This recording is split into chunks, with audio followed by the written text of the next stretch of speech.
الحمد لله الذي أنزل على عبده الكتاب ولم يجعل له عوجا تبارك الذي جعل في السماء بروجا وجعل فيها سراجا وقمرا منيرا وأشهد أن لا إله إلا الله وحده لا شريك له وأشهد أن سيدنا ومولانا محمدا عبده ورسوله أما بعد فأعوذ بالله من الشيطان الرجيم بسم الله الرحمن الرحيم قال ربكم ادعوني أستجب لكم صدق الله مولانا العظيم مولاي صل وسلم دائما أبدا على حبيبك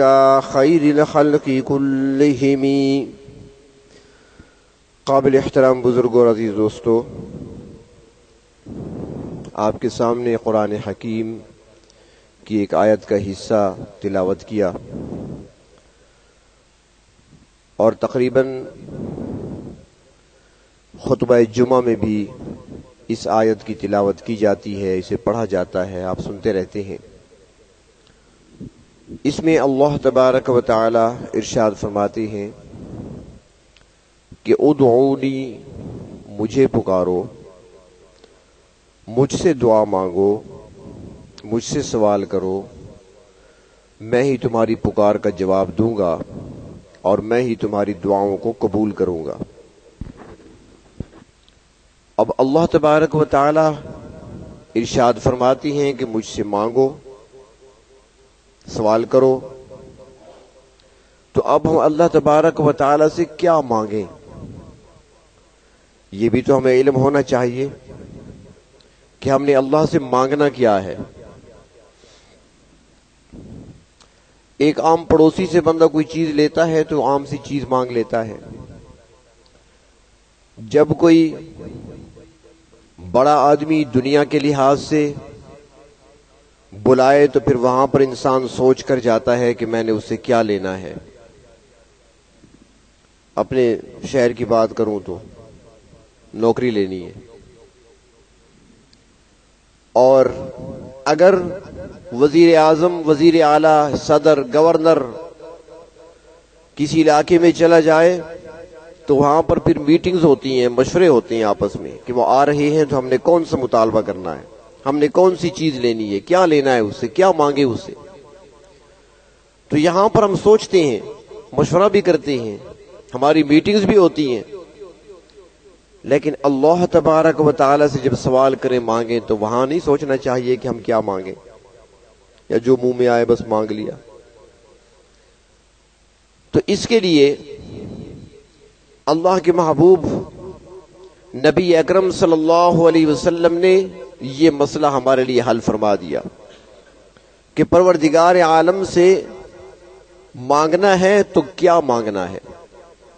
حدیث شریف میں آتا ہے صحابہ کرام رضی اللہ تعالی عنہم کے بڑے احسانات ہیں امت پر. یہ ان کا سوال کرنا اللہ کے رسول صلی اللہ علیہ وسلم سے اور پوچھنا، یہ امت پر احسان ہی ہے. انہوں نے پوچھا، آپ نے جواب ارشاد فرمایا اور وہ ہم تک پھر پہنچا. تو حضرت انس رضی اللہ تعالیٰ عنہ فرماتے ہیں کہ ایک صحابی حاضر ہوئے نبی اکرم صلی اللہ علیہ وسلم کی خدمت میں اور آ کر سوال کیا، یا رسول اللہ صلی اللہ علیہ وسلم، میں اللہ تبارک و تعالیٰ سے کون سی دعا کروں، یعنی کیا مانگوں، مجھے بتائیں آپ، میں اللہ تعالیٰ سے کون سے سوال کروں. نبی اکرم صلی اللہ علیہ وسلم نے اس کے جواب میں فرمایا کہ تم اللہ سے عفو اور عافیت کا سوال کرو. دو چیزیں، عفو اور عافیت. وہ چلا گیا، دوسری مرتبہ وہ پھر آیا، اس نے پھر وہی سوال کیا، یا رسول اللہ صلی اللہ علیہ وسلم، میں اللہ تعالیٰ سے کیا مانگوں، اللہ تعالیٰ خود فرماتی ہیں ادعونی، مجھ سے مانگو، تو میں کیا مانگوں. تو آپ نے فرمایا کہ اللہ سے عفو اور عافیت کا سوال کرو. تیسرے دن وہ پھر آ گیا، پھر وہی سوال دہرایا تیسری مرتبہ آپ نے پھر وہی جواب ارشاد فرمایا اور ساتھ فرمایا کہ اگر تمہیں عافیت مل گئی تو تمہیں سب کچھ مل گیا. تو اللہ تعالیٰ سے دنیا اور آخرت کی عافیت طلب کرو. ایک مرتبہ نبی اکرم صلی اللہ علیہ وسلم کے چچا حضرت عباس رضی اللہ تعالی عنہ تشریف لائے. نبی اکرم صلی اللہ علیہ وسلم کے سامنے بیٹھ گئے بادب ہو کر. عرض کرنے لگے کہ میں آپ کا چچا ہوں, کہ رشتہ ہے میرا آپ کے ساتھ. اب بڑھاپا بھی طاری ہونے لگا ہے, عمر بڑھ گئی ہے, بڑی ہو گئی ہے میری عمر, اور کوئی پتہ نہیں زندگی کا کتنی باقی ہے, کب پیغام آ جائے دنیا چھوڑنا پڑے. تو مجھے کوئی ایسا آسان سا نسخہ بتا دیں, ایسی آسان سی دعا ارشاد فرما دیں, ایسے کلمات ارشاد فرما دیں کہ جس کے ذریعے سے میں اللہ تبارک و تعالیٰ سے مانگوں اور اللہ تبارک و تعالیٰ مجھے دنیا اور آخرت کی بھلائیاں عطا کر دیں.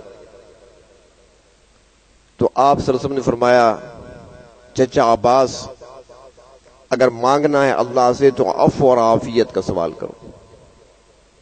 یعنی اپنے چچا کو جو خاص تحفہ دیا, عفو اور عافیت, دنیا اور آخرت کی بھلائی, دنیا اور آخرت کی عافیت اللہ سے مانگو. فرماتے ہیں کہ 1 سال کے بعد حضرت عباس پھر حاضر ہوئے اور نبی اکرم صلی اللہ علیہ وسلم سے پھر وہی گفتگو فرمائی, اور آپ صلی اللہ علیہ وسلم نے سال بعد بھی وہی جواب دیا جو 1 سال پہلے دے چکے تھے, کہ اللہ سے مانگنا ہے تو عافیت طلب کرو. بظاہر تو یہ عام سا ایک چھوٹا سا لفظ ہے, لیکن اسی کے اندر بہت کچھ اللہ نے رکھ دیا ہے. آج تو ہماری ساری دعائیں صرف دنیا کے لیے ہوتی ہیں نا, جو کچھ بھی مانگتے ہیں اللہ تعالیٰ سے دنیا کے لیے مانگتے ہیں, حالانکہ دنیا کے ساتھ ساتھ آخرت کے لیے مانگنا چاہیے. ممانعت نہیں ہے دنیا مانگنا, ضرورت کے تحت مانگنا اجازت بھی ہے, گنجائش بھی ہے, مانگ بھی سکتا ہے انسان, انسان کی ضرورت بھی ہے, لیکن ضرورت کی حد تک رہے, دل میں نہ اترے.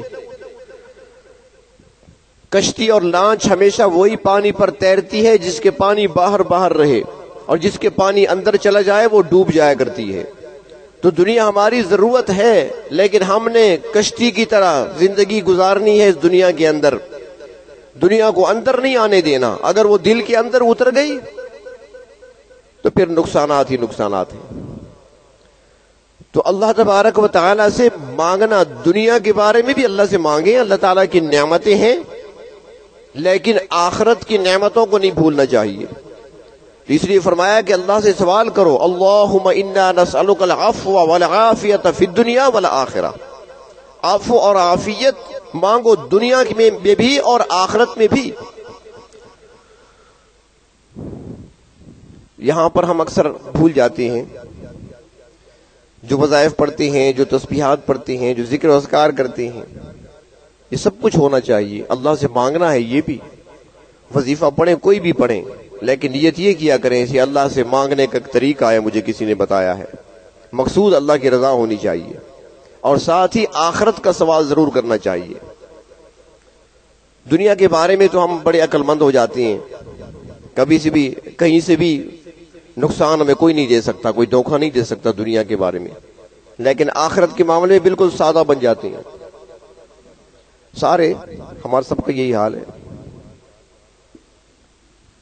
وہ ایک بادشاہ تھا نا جی, یہ عقل بھی اللہ تعالیٰ کی نعمت ہے بہت بڑی, یہ حکمت اسی کو کہتی ہے. ایک بادشاہ تھا, تو اس نے خواب دیکھا, اور خواب میں دیکھا کہ اس کے سارے دانت گر گئے, اس کے ہاتھوں میں آ گئے. بڑا پریشان ہوا. عباسی دور کا خلیفہ تھا, آدھی دنیا پر حکومت کرتا تھا. تو اس نے بلایا جو ماہر معبر تھا اس کے دربار میں, اس سے کہا بھئی تعبیر بتاؤ, میں نے خواب دیکھا ہے کہ دانت سارے میرے ہاتھ میں آ گئے. اس نے جواب دیا کہ بادشاہ سلامت, آپ کے سارے رشتہ دار آپ کی نظروں کے سامنے مر جائیں گے. آپ کے سارے رشتہ دار, جو خاندان آپ کا ہے نا, یہ آپ کی آنکھوں کے سامنے مریں گے. بادشاہ کا پارا چڑھ گیا. اس نے کہا بلاؤ جلاد کو, سر قلم کرے اس کا, اس کو جرت کیسے ہوئی, میرے سارے خاندان کو مار رہا ہے. اس بیچارے کا تو کام کر دیا. دوسرے کو بلایا، وہ تو پہلے کا حشر دیکھ چکا تھا نا، اب سوچ کے آیا وہ جب آیا تو بادشاہ نے پوچھا میں نے خواب دیکھا ہے؟ نے کہا جی کون سا خواب؟ اس نے میں نے خواب دیکھا ہے کہ میرے دانت خواب میں گر گئے، سارے میرے ہاتھ میں آ گئے، اس کی تعبیر کیا ہوگی؟ تو وہ فوراً کہنے لگا بادشاہ سلامت آپ کو مبارک ہو۔ اس نے کہا جی مبارک کس بات کی؟ اس نے کہا مبارک اس لیے دے رہا ہوں کہ آپ کی عمر بڑی لمبی ہوگی۔ مانا وہی ہے، سارے مریں گے تو عمر لمبی ہوگی نا، مقصد تو وہی ہے سارا، لیکن اس کو اپنی جان بچانے کے لیے انداز دوسرا دے دیا۔ ہمارا حال بھی یہ دنیا کے بارے میں بڑے ہوشیار ہیں کہ فلاں نے دھوکہ کھایا میں نے نہیں کھانا۔ وہ ایک بادشاہ نے ایک فرمان جاری کر دیا تھا، اس نے کہا کہ بھئی آج کے بعد کوئی عورت زیور گلے میں نہیں ڈال سکتی، کوئی عورت زیور نہیں پہن سکتی۔ کبھی تھا ایسا کہ عورتیں زیور کے پیچھے جان دیا کرتی تھی، اب وہی سارا زور موبائل پہ آ گیا ہے، اب زیور ہو نہ ہو ہاتھ میں موبائل ہونا چاہیے۔ تو جب اس نے فرمان جاری کیا تو عورتوں میں آگ لگ گئی، ہم زیور نہ پہنے، تو ساری عورتیں زیور پہن کر باہر نکل آئیں۔ مقابلہ تھا، بادشاہ پریشان ہوا، وزیر کو بلایا، ہاں بھئی کیا کریں؟ وزیر نے کہا بادشاہ سلامت سوچ لیں، اگر آپ کا فیصلہ غلط تھا تو پھر آپ رجوع کر لیں، اعلان کر دیں کہ میرا یہ مقصد نہیں تھا، میرا مقصد کوئی اور تھا۔ بادشاہ نے کہا نہیں، میں جو بات کہہ چکا ہوں اب تو وہ ہوگا، ویسے ہی ہوگا، اب تبدیلی نہیں ہوگی۔ پھر وزیر نے کہا اگر ایسا نہیں ہے تو پھر ڈنڈے والی پولیس بھیج دیں، بھگا کر مار مار کر ان کو گھروں میں بند کر دیں۔ بادشاہ نے کہا نہیں ایسا بھی نہیں ہو سکتا،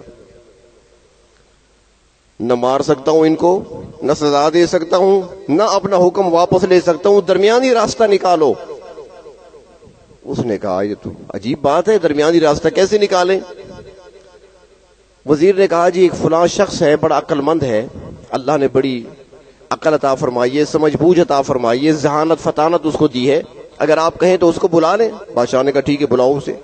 بلا لیا گیا، وہ آ گیا، اس سے بادشاہ نے کہا کہ بات یہ ہے کہ ایسے میں نے اعلان کرایا، زیورات پر پابندی لگائی، کوئی عورت زیور استعمال نہیں کرے گی، عورتیں زیور پہن کر باہر نکل آئی ہیں، اب بتائیں کیا کیا جائے؟ اس نے کہا جی آپ اپنا حکم اگر آپ سمجھتے ہیں کہ غلط تھا تو واپس لے لیں حکم۔ اس نے کہا نہیں۔ پھر عورتوں پر سختی، اس نے کہا یہ بھی نہیں ہو سکتی، اگر ایسا ہو سکتا پھر تمہیں بلانے کی کیا ضرورت تھی، درمیانی راستہ نکالو۔ اس نے سوچ کر کہا کہ راستہ ہے، آپ اعلان کر دیں کہ جو عورتیں جن کو اللہ نے حسن دیا ہے، جو عورتیں خوبصورت ہیں، ان کو زیوروں کی اور زیورات کی ضرورت نہیں ہے، وہ بغیر زیور کے بھی خوبصورت ہیں، لہذا خوبصورت عورتیں، حسین عورتیں زیور نہ پہنیں، جو بدصورت ہیں وہ اپنی بدصورتی چھپانے کے لیے پہن سکتی ہیں۔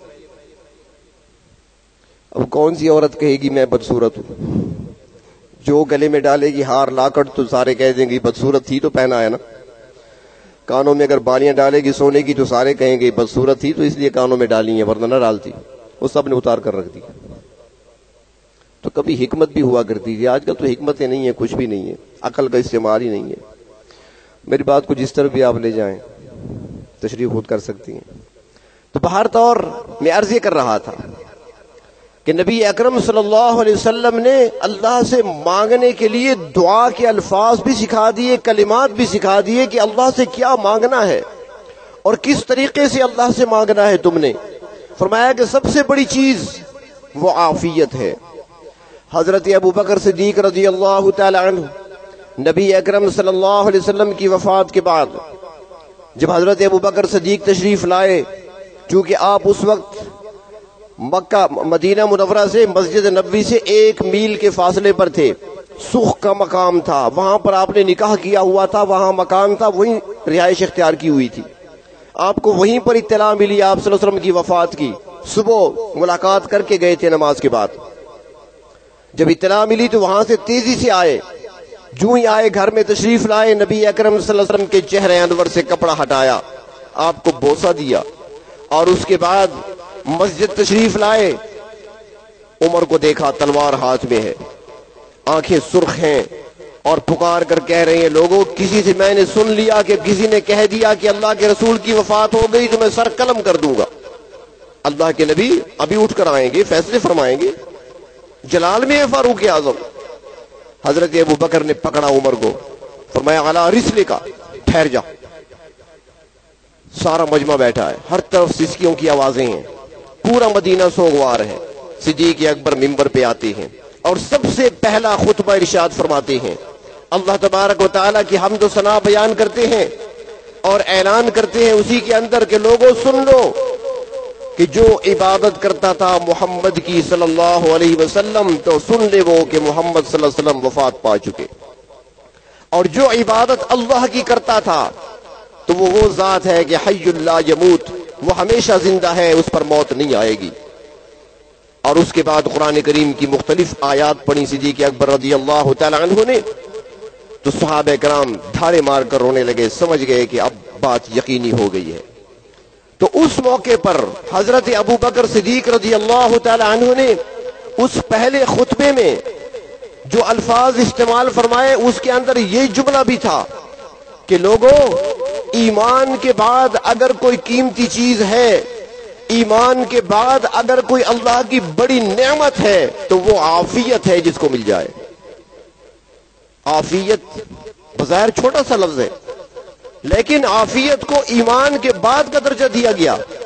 اور پھر ساتھ ہی ابو بکر صدیق نے فرمایا کہ لوگوں یہ بھی سن لو، میں یہ جملہ اپنی طرف سے نہیں کہہ رہا، میں نے یہ اللہ کے رسول صلی اللہ علیہ وسلم سے سنا تھا کہ اللہ کے رسول نے فرمایا تھا کہ ایمان کے بعد اگر کوئی قیمتی چیز ہے اور ایمان کے بعد اگر کوئی اللہ کی بڑی نعمت ہے تو وہ عافیت ہے جس کو مل جائے۔ تو ہمیں اس لیے سکھایا گیا کہ اللہ تبارک و تعالی سے عافیت کا سوال کیا کرو۔ اب اس میں یہ دیکھیں کہ عافیت ہے کیا۔ تین لفظ استعمال ہوتے ہیں اور حدیث شریف میں آتا ہے، اللہم انی اسألک العفو والعافیت والمعافات فی الدنیا والآخرہ۔ دنیا اور آخرت میں تین چیزیں، عفو، عافیت اور معافات۔ پہلی چیز عفو، عفو کے معنی ہے معافی کے، یعنی اللہ تعالیٰ سے معافی طلب کرو۔ جب یہ جملے آپ کہیں گے، یہ الفاظ کہیں گے تو گویا آپ معافی مانگ رہے ہیں، استغفار اسی کے اندر آ گیا۔ عفو معافی کو کہتے ہیں، اور عافیت کے اندر ہر وہ چیز آتی ہے جو انسان کے لیے نقصان کا باعث ہو۔ عافیت میں ہر وہ چیز آتی ہے جو انسان کو جسمانی طور پر یا روحانی طور پر نقصان پہنچانے والی ہو۔ عافیت کے اندر ہر وہ شر آتا ہے جس سے انسان اپنے آپ کو محفوظ رکھنا چاہتا ہے۔ عافیت کے اندر ہر وہ تکلیف آتی ہے جس سے انسان بچنا چاہتا ہے۔ یہ ساری چیزیں عافیت کے اندر آتی ہے۔ تو بندہ جب عافیت کا سوال کرتا ہے تو اس کے اندر رزق بھی آ گیا، اس کے اندر آپ کا لباس بھی آ گیا، اسی کے اندر آپ کی صحت بھی آ گئی، اسی کے اندر فرما بردار اولاد بھی آ گئی، اسی کے اندر زندگی آپ کی پرسکون ہونے کی آپ کے لیے جو ہے اللہ تبارک و تعالیٰ کی طرف سے گارنٹی بھی آ گئی۔ تو ایک عافیت کے اندر یہ ساری چیزیں رکھ دی ہیں اللہ تبارک و تعالیٰ نے۔ بیماریوں سے بچنے کا بھی یہ نسخہ ہے۔ ایک حدیث شریف میں آتا ہے، یہ اپنی طرف سے نہیں کہہ رہا، حدیث شریف میں آتا ہے نبی اکرم صلی اللہ علیہ وسلم کو پتہ چلا کہ آپ صلی اللہ علیہ وسلم کے ایک صحابی بیمار ہیں اور شدید بیمار ہیں۔ چنانچہ نبی اکرم صلی اللہ علیہ وسلم اس کی عیادت کے لیے تشریف لے گئے اس کے گھر۔ جب وہاں گئے تو جا کر دیکھا کہ وہ انتہائی کمزور ہو چکے تھے، انتہائی، جیسے ہم کہتے ہیں نا ہڈیوں کا ڈھانچہ رہ گیا، بہت کمزور ہو چکے تھے۔ تو آپ صلی اللہ علیہ وسلم نے اسے دیکھ کر فرمایا کہ کیا تم عافیت کا سوال نہیں کیا کرتے؟ کیا تم اللہ تعالیٰ سے عافیت نہیں مانگا کرتے؟ تو معلوم ہوا کہ جو عافیت مانگتا ہے اللہ سے اس کو ایسی بیماری نہیں لگا کرتی۔ یہ حدیث سے ثابت ہو رہا ہے۔ لیکن اس شخص نے کیا کہا، اس صحابی نے کیا کہا؟ اس نے کہا یا رسول اللہ صلی اللہ علیہ وسلم کہ عافیت کا سوال تو میں اللہ سے کرتا رہتا ہوں، لیکن میں نے ایک اور درخواست اللہ کی بارگاہ میں پیش کی تھی۔ آپ نے فرمایا وہ کون سی؟ اس نے کہا یہ میں نے عرض کیا تھا کہ اے اللہ، جو سزا مجھے گناہوں کی آخرت میں ملنی ہے نا، مجھے دنیا میں دے دے تاکہ وہاں پر میں سزا نہ بھگتنا پڑے، مجھے سزا مجھے دنیا میں دے دے۔ اللہ کے رسول نے فرمایا کہ ہم کہاں اللہ کی سزاؤں کو برداشت کر سکتے ہیں، تم آخرت کے لیے بھی عافیت مانگو، دنیا کے لیے بھی عافیت مانگو۔ عافیت سے بیماریاں ٹل جاتی ہیں۔ جب انسان اللہ سے عافیت کا سوال کرتا ہے، مانگتا ہے اللہ تبارک و تعالیٰ سے، تو اللہ تعالیٰ پھر اسے صحت بھی عطا فرماتی ہے، بیماریوں سے بھی محفوظ رکھتے ہیں۔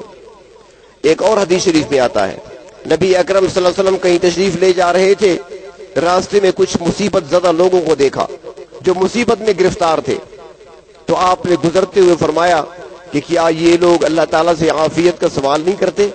اگر یہ اللہ سے عافیت مانگتے تو آج اس مصیبت میں نہ ہوتے۔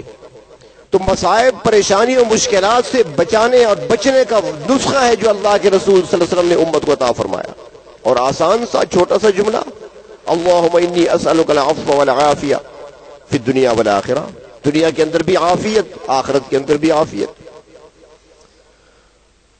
تو عافیت میں ہر وہ شر آ جاتا ہے، ہر وہ برائی آ جاتی ہے، ہر وہ تکلیف اور پریشانی آ جاتی ہے، ہر وہ بیماری آ جاتی ہے جس سے انسان بچنا چاہتا ہے دنیا میں۔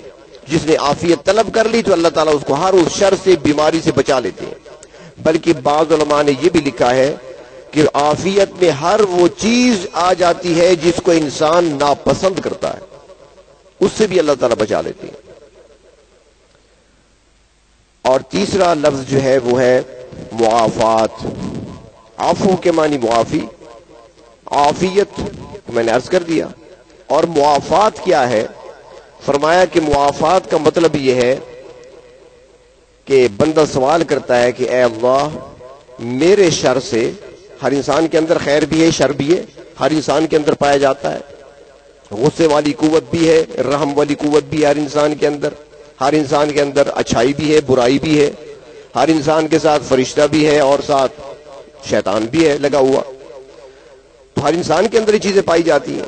تو معافات کے اندر یہ ہوتا ہے کہ اے میرے پروردگار، میرے اندر جو شر پایا جاتا ہے، میرے شر سے اپنی مخلوق کو محفوظ رکھ لینا، تاکہ میری وجہ سے کسی کو ضرر نہ پہنچے، تکلیف نہ پہنچے، شر نہ پہنچے، اور اپنی مخلوق کے شر سے مجھے بچا لینا۔ معافات کے اندر میرے شر سے مخلوق بچ جائے، یعنی مجھے امن نصیب ہو جائے دنیا میں، اور میں امن کا داعی بن جاؤں، دنیا کے لیے میں امن کا ذریعہ بن جاؤں، اور مخلوق میرے لیے امن کا ذریعہ بن جائے۔ میری وجہ سے کسی کو ضرر، تکلیف نہ پہنچے، شر نہ پہنچے، اور مخلوق کی طرف سے کوئی شر مجھے نہ پہنچے۔ مخلوق کی طرف سے ہوتا ہے نا، کوئی آپ کا جانی دشمن ہوگا، کوئی آپ کا حاسد ہوگا، وہ نظر حسد کی لگائے گا، کوئی نظر بد لگانے والا ہوگا، کوئی آپ کی غیبت کرنے والا ہوگا، کوئی آپ کی چغلی کھانے والا ہوگا، کوئی آپ کے عیبوں کو نکالنے والا ہوگا، کوئی چور آپ کے مال میں سے چوری کرنا چاہتا ہوگا، کوئی ڈاکہ ڈالنا چاہتا ہوگا، مختلف ہوتی ہیں شر والے لوگ۔ تو اگر کوئی یہ سوال کرتا ہے اللہ تعالیٰ سے، تو ان تمام شرور سے اللہ تعالیٰ اس کی حفاظت فرما دیتے ہیں۔ تو کتنے چھوٹے سے جملے۔ بلکہ ایک اور حدیث شریف میں ایک اور دعا سکھائی ہے، عافیت کے متعلق بہت ساری روایات آتی ہیں، مختلف دعائیں اللہ کے رسول صلی اللہ علیہ وسلم نے سکھائی ہیں۔ ایک صحابی ہیں، وہ ایک دعا پڑھا کرتے تھے، حضرت ابو بکرہ رضی اللہ تعالی عنہ، ان کے بیٹے ہیں عبد الرحمن۔ وہ عبد الرحمن روایت کرتے ہیں، انہوں نے اپنے والد صاحب سے پوچھا کہ ابا جان، میں دیکھتا ہوں کہ آپ صبح و شام کثرت سے ایک دعا پڑھتے ہیں، اللہم انی اسألک العفو، اللہم عافنی فی بدنی، اللہم عافنی فی سمعی، اللہم عافنی فی بصری، لا الہ الا انت۔ آپ یہ دعا پڑھتے ہیں کثرت سے، میں نے آپ کو سنا ہے، تو آخر یہ دعا آپ اتنی کثرت سے کیوں پڑھتے ہیں؟ صبح و شام میں نے دیکھا آپ پڑھ رہے ہوتے ہیں۔ انہوں نے جواب دیا کہ میں نے اللہ کے رسول صلی اللہ علیہ وسلم کو دیکھا تھا کہ آپ صلی اللہ علیہ وسلم صبح و شام 3 مرتبہ یہ دعا خود پڑھا کرتے تھے۔ جب میں نے آپ کو پڑھتے ہوئے دیکھا تو میں نے بھی اپنی زندگی کا معمول بنا لیا، جو عمل دیکھا وہی سنت ہے، اسی پہ عمل کر رہا ہوں، صبح و شام باقاعدگی سے پڑھتا ہوں، اور تم بھی پڑھا کرو۔ اب نبی اکرم صلی اللہ علیہ وسلم کا اپنا بھی عمل امت کو بتا دیا، اور اس میں اللہم عافنی فی بدنی، بدن میں عافیت کا سوال ہے. اللہ مجھے اپنے بدن میں عافیت عطا فرما، یعنی مجھے کوئی بیماری نہ لگے ایسی جو لا علاج ہو. لا علاج مرض اور بیماری سے بچاؤ کا ذریعہ. اللہم عافنی فی بدنی. آزما کر دیکھ لیں، لیکن شرط یہ ہے کہ توجہ، دھیان اور یقین کامل سے پڑھنا. اللہ کی ذات پر مکمل یقین اور بھروسہ. ایسے نہیں زبان سے پڑھ لیا اور دل کے اندر شکوک و شبہات پائے جائیں دعا کی قبولیت سے متعلق، پھر فائدہ نہیں ہوتا. اور پوری توجہ دھیان سے معانی کی طرف غور کرتے ہوئے اللہم عافنی فی بدنی، اور پھر اس کے بعد کانوں اور آنکھوں کا الگ ذکر فرمایا. اللہم عافنی فی بدنی وعافنی فی سمعی، اللہ میرے کانوں میں بھی عافیت عطا فرما. وعافنی فی بصری، اور نگاہوں میں، آنکھوں میں بھی عافیت. ان دو اعضاء کا ذکر فرمایا اس لیے کہ دو بڑے اہم اعضاء ہیں کہ انسان جو گناہ کرتا ہے یا غلطی کرتا ہے، فیصلہ تو اس کا دماغ کرتا ہے، لیکن دماغ تک سگنل پہنچانے والے کان اور آنکھیں ہوتی ہیں. نگاہیں ہوتی ہیں جو کسی چیز کو دیکھ کر اندر پہنچاتی ہیں تصویریں، اور پھر وہیں پر فیصلے ہوتے ہیں. یا انسان کانوں سے سن کر جرم پر آمادہ ہو جاتا ہے، تو ان کو الگ سے بیان فرمایا. اور کانوں سے انسان غلطیاں بھی کرتا ہے، گانے سنتا ہے تو وہ بھی کانوں سے، اللہ کی نافرمانی کی باتیں سنتا ہے تو وہ بھی کانوں سے، کسی کی غیبت سن رہا ہے تو وہ بھی کانوں سے. تو یہ سارا کام کانوں سے ہوتا ہے، تو علیحدہ سے الگ سے کانوں کا تذکرہ فرمایا. اور پھر نگاہیں، جسے شیطان کے تیروں میں سے زہریلا تیر کہا گیا ہے. انسان سے بدنگاہی ہوتی ہے، غلط جگہ پہ نظر پڑتی ہے، جہاں اللہ تبارک و تعالی نے روکا ہے وہاں بھی انسان نگاہ ڈال لیتا ہے. تو عافیت مانگی گئی ہے کہ نگاہوں میں بھی عافیت ہو، کانوں میں بھی عافیت ہو. تو یہ جو دعائیں اللہ کے محبوب صلی اللہ علیہ وسلم نے ہمیں عطا فرمائی ہیں، میں اکثر ایک جملہ کہا کرتا ہوں، لیکن چونکہ آپ بھول جاتے ہیں، یاد تو آپ نے رکھنا نہیں ہوتا. کچھ چیزیں دل کی تختیوں پہ لکھنے کے قابل ہوتی ہیں.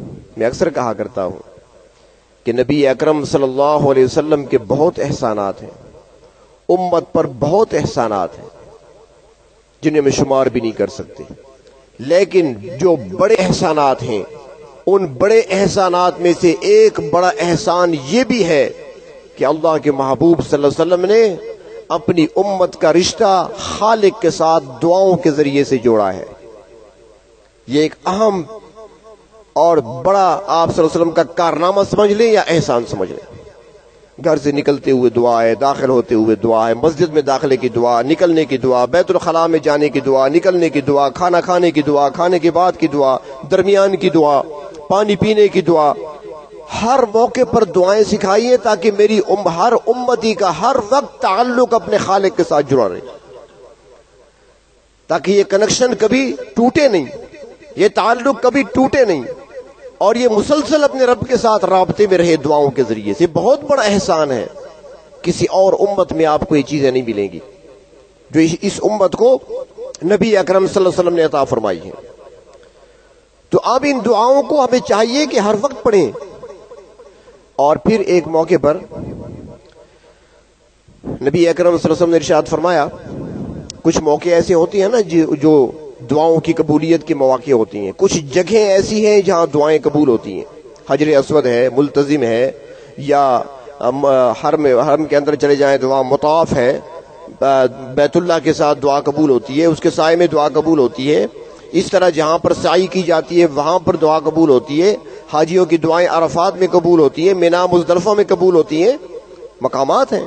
اور اس طریقے سے کچھ لمحات، کچھ گھڑیاں، کچھ موقع ایسے ہوتے ہیں جہاں دعائیں قبول ہوتی ہیں. جیسے جمعے کے دن عصر کے بعد کا موقع ہے، جمعے کی نماز کے بعد کا موقع ہے، بتاتی ہیں کہ دعاؤں کی قبولیت کا وقت ہے. اور اس طریقے سے لیلۃ القدر ہے، اس رات میں دعائیں قبول ہوتی ہیں، شب برات میں دعائیں قبول ہوتی ہیں، عید کی رات میں دعائیں قبول ہوتی ہیں. یہ مواقع ہیں. تو اللہ کے نبی صلی اللہ علیہ وسلم نے ارشاد فرمایا کہ اذان اور اقامت کے درمیان کا جو وقت ہوتا ہے نا، یہ بھی دعا کی قبولیت کا وقت ہے. اذان اور اقامت کے درمیان کا جو وقت ہے یہ دعاؤں کی قبولیت کا وقت ہے. صحابہ کرام تو اس چیز کے بڑے حریص تھے. فوراً سوال کر دیا یا رسول اللہ صلی اللہ علیہ وسلم اگر یہ قبولیت کا وقت ہے تو ہم کیا مانگیں؟ فوراً سوال کر دیا، ہم مانگیں کیا؟ پھر کون سی چیز مانگیں؟ اللہ کے رسول صلی اللہ علیہ وسلم نے ارشاد فرمایا کہ تم اس قبولیت کی گھڑی میں مانگو اللہم انی اسألک العفو والعافیۃ فی الدنیا والآخرہ. یعنی ہر موقع پر قبولیت کی گھڑیوں میں آپ نے یہی جملہ ارشاد فرمایا، اپنی امت کو تعلیم دی کہ اللہ تعالیٰ سے عافیت طلب کرو. یہ بہت بڑی نعمت ہے جو اللہ کی طرف سے بندوں کو عطا کر دی جاتی ہے. حضرت یوسف علیہ السلام جب عزیز مصر کی بیوی نے ان کو ورغلانا چاہا اور بند کمروں میں لے گئی، اور اس موقع پر حضرت یوسف علیہ السلام وہاں سے تو بھاگ نکلے، اپنی عزت بچا لی. پھر عزیز مصر نے مصر کی امراء کی بیویوں کو جمع کیا، وہ ایک مکر ہوا، حضرت یوسف علیہ السلام کو ان کے سامنے گزارا گیا. تو حضرت یوسف علیہ السلام ان حالات کو دیکھ کر پروردگار عالم کی بارگاہ میں ہاتھ اٹھاتے ہیں، رب السجن احب الی مما یدعوننی الیہ. اے پروردگار، جس طرف یہ مجھے پکار اور بلا رہی ہے اس سے بہتر ہے کہ مجھے جیل بھیج دے، مجھے جیل بھیج دے. تو اللہ تعالیٰ نے دعا قبول کر لی. فاستجاب لہ ربہ، اللہ تعالیٰ نے اس کی دعا کو قبول کر لیا، جیل چلے گئے. جب حضرت یوسف علیہ السلام جیل چلے گئے تو اللہ تبارک و تعالیٰ نے حضرت یوسف علیہ السلام کی طرف وحی بھیجی، اور وحی بھیج کر اللہ تعالیٰ نے فرمایا میرے یوسف، جیل آئے ہو تو شکوہ نہیں ہونا چاہیے، خود مانگی ہے جیل، ہم نے تو تیری دعا کو قبول کیا ہے، آپ نے خود ہی کہا اللہ مجھے جیل بھیج دے. اے یوسف، جیل خود مانگی ہے تم نے، ہم نے بھیج دیا تمہیں. اگر تم اس وقت ہم سے عافیت کا سوال کر لیتے نہ جیل آنا پڑتا اور نہ الزام لگتا، ہم الزام سے بھی بری کر دیتے، جیل سے بھی بچا لیتے. اگر تم نے عافیت کا سوال کیا ہوتا، تم نے جیل کا سوال کیا، ہم نے جیل بھیج دیا. کہ بعض اوقات ہم بھی ایسے ہیں نا، جلدی میں کچھ دعائیں ایسی کر لیتے ہیں. وہ ایک بزرگ کا واقعہ آتا ہے کہ وہ ہر وقت عافیت مانگا کرتے تھے، اللہم انی اسألک العفو والعافیہ، اللہم انی اسألک العفو والعافیہ. ہر وقت چلتے پھرتے اٹھتے بیٹھتے. تو کسی نے ایک دن پوچھا کہ آپ سارا دن بس یہی جملہ ہی کہتے ہیں ہر وقت، اور کچھ کلمات کہہ دیا کریں، باقی لوگ مختلف وظائف پڑھتے ہیں، تمہارا وظیفہ بھی یہی ہے، تمہارا ذکر بھی یہی ہے، تمہاری تسبیح یہی ہے، ہر وقت یہی پڑھتے ہو. اس نے کہا بیٹھو بس سنو پھر کچھ سے. اس نے کہا میں ایک مزدور تھا، مزدوری کیا کرتا تھا، لوگوں کا بوجھ اپنے کندھوں پہ اٹھایا کرتا تھا. آج کل تو مختلف سواریاں ہیں نا سامان اٹھانے کے لیے، اس زمانے میں افراد ملا کرتے تھے، بندے ملا کرتے تھے، اور وہ لوگوں کا سامان کندھوں پہ اٹھا کر گھروں تک پہنچایا کرتے تھے اور اپنی مزدوری لیا کرتے تھے. وہی ان کی چنگچی تھی اور وہی ان کا رکشہ تھا. تو وہ کہنے لگا کہ میں مزدور تھا. ایک دن ایک شخص آیا، امیر آدمی تھا، اس نے آٹا خریدا، بہت سارا بوری خریدی، اور مجھ سے کہا مزدوری کرو گے؟ میں نے کہا جی، اس لیے کھڑا ہوں یہاں پر. اس نے کہا بوری میرے گھر تک پہنچانی ہے. میں نے کہا ٹھیک ہے. تو میں نے بوری اپنے کندھوں پر اٹھا لی، اس کے گھر کی طرف چل پڑا. راستے میں ایک جگہ تھک گیا، تو سستانے کے لیے بوری کو اتارا اور ٹیک لگ کر بیٹھ گیا بوری کے ساتھ. اور اس موقع پر میں نے ایک دعا مانگی کہ اے میرے پروردگار، میرا جسم بڑا کمزور ہے اور مجھ سے بوجھ اٹھایا نہیں جاتا، بس مزدوری کر کر کے تھک گیا ہوں. اے اللہ، اگر مجھے 2 وقت کی آپ بغیر مشقت کی روٹیاں، 2 روٹیاں روزانہ مجھے دے دیا کریں نا، بس مزدوری سے میری جان چھوٹ جائے گی. 2 روٹیاں بغیر محنت مشقت کے مجھے روزانہ مل جائیں. بس میں نے یہ سوال کیا اور سامنے 2 بندے آپس میں لڑ پڑے. تو میں نے کہا یہ بندے لڑ رہے ہیں، تو میں آٹا چھوڑ کر ان کو چھڑانے چلا گیا. اور پھر چھڑانے جب گیا تو یہ تو پتہ ہے، آپ جانتے ہیں جو چھڑانے والا ہوتا ہے وہ کب سلامت واپس آتا ہے. وہ دونوں آپس میں ایک دوسرے کو چھوڑ کر چھڑانے والے کو ہی لگا دیتے ہیں. تو وہاں بھی ایسے ہی ہوا کہ وہ ایک بندہ دوسرے کو پتھر یا کوئی چیز مار رہا تھا، وہ تو بچ گیا، میرے سر پہ لگا، میرا سر پھٹ گیا، سارا خون ہی خون. اتنے میں سرکاری کارندے پہنچ گئے، یعنی پولیس پہنچ گئی. ان 2 کو پکڑا، ساتھ مجھے بھی پکڑا، یہ بھی ساتھی ہے. میں نے کہا یار میں چھڑانے آیا تھا. انہوں نے کہا چھڑانے کیسے ہے، خون پھر کیسا ہے؟ اگر تم چھڑانے والے ہو تو خون تو تمہارا بہ رہا ہے. اس کو بھی ساتھ لے گئے، جیل میں بند کر دیا. اب وہاں پر جیل کے اندر ہے، ان دونوں کی تو کوئی سفارش ہوگی، بڑے لوگ تھے، ان کی رہائی ہو گئی، یہ بیچارہ جیل میں پڑا ہے. ایک عرصہ گزر گیا. ایک رات سویا ہوا تھا، خواب دیکھا کسی نے خواب میں کہا اللہ کے بندے تو نے سوال کیا تھا نا کہ اللہ بغیر مشقت کے 2 وقت کی روٹی دے دینا، اب مل رہی ہے نا، 2 وقت روٹی مل رہی ہے بغیر مشقت کے، بغیر محنت کے، مفت میں 2 روٹیاں مل رہی ہیں صبح و شام، ٹھیک ہے نا، اب خود مانگا تھا تم نے۔ اس کو یاد آیا کہ سوال تو میں نے خود ہی کیا تھا اللہ سے۔ تو پھر وہ کہنے والے نے کہا کہ اگر تو عافیت مانگ لیتا اللہ تعالیٰ سے، عافیت کی روزی مانگ لیتا تو یہ 2 روٹیاں تمہیں گھر میں ملا کرتی، تم نے عافیت سے نہیں مانگی، تم نے صرف 2 روٹیوں کا سوال کیا تھا۔ تو وہ کہنے لگا جب میری آنکھ کھلی تو اسی وقت میں نے پڑھنا شروع کر دیا۔ 2 دن گزرے تھے کہ دروازے پہ کوئی شخص آیا، جیلر نے آواز لگائی کہ یہاں پر مزدوری کرنے والا عمر کون ہے جو آٹے کی بوری چھوڑ کر آیا تھا؟ میں نے کہا جی میں ہوں۔ اس نے کہا باہر نکل جاؤ، مجھے جیل سے رہائی مل گئی، اب میں ہر وقت اللہ سے عافیت کا سوال کرتا ہوں۔ تو اللہ تبارک و تعالیٰ سے عافیت مانگیں، صبح و شام مانگیں، قبولیت کی گھڑیوں میں مانگیں، جہاں دوسرے سوال کرتے ہیں وہاں یہ سوال بھی کریں، اسی میں سب کچھ آ جاتا ہے۔ اللہم انی اسألک العفو والعافیۃ فی الدنیا والآخرہ۔ اور ساتھ ہی ایک اور دعا سکھائی، اللہم انی اسألک العفو والعافیہ فی دینی و دنیای و اہلی و مالی۔ اللہ مجھے عافیت عطا فرما اور میرے دین کے اندر بھی عافیت ہو، میری دنیا کے اندر بھی عافیت ہو، میری اولاد کے اندر بھی میرے لیے عافیت ہو، میرے مال کے اندر بھی میرے لیے عافیت ہو۔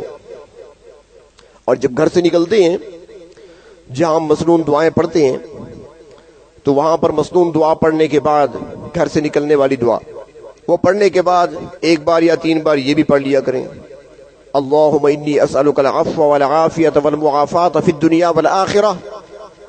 یا اللہ میں جا رہا ہوں بازار کی طرف، روڈ پہ میں نے گزرنا ہے، روڈ بھی خطرناک ہے، روز ایکسیڈنٹ ہوتے ہیں، اللہ میری بدن کی حفاظت فرمانا، میرے جسم کی حفاظت فرمانا، چوروں سے مجھے بچانا، میرے مال کی حفاظت کرنا، میری سواری کی حفاظت کرنا، یہ ساری چیزیں اس میں آ گئی، کانوں کی حفاظت، نظروں کی حفاظت۔ گھر سے نکلتے ہوئے 3 بار پڑھ لیا کریں، صبح و شام بھی پڑھ لیا کریں۔ آسان سا جملہ ہے اور یہ وہ وظیفہ ہے جو کسی پیر یا کسی مولوی کا بتایا ہوا نہیں، اللہ کے رسول صلی اللہ علیہ وسلم کا بتایا وظیفہ ہے، آپ کی تعلیم کردہ دعا ہے۔ آپ نے خود ارشاد فرمایا، اپنے صحابہ کو تعلیم کی اور بار بار بتایا، اپنے پیارے چچا حضرت عباس کو بھی 2 مرتبہ سوال کرنے پر یہی وظیفہ بتایا۔ تو ہم بھی اگر اس کا معمول بنا لیں تو اللہ تبارک و تعالی ہمیں بھی عافیت والی زندگی نصیب فرما دیں گے۔ وآخر دعوانا ان الحمدللہ۔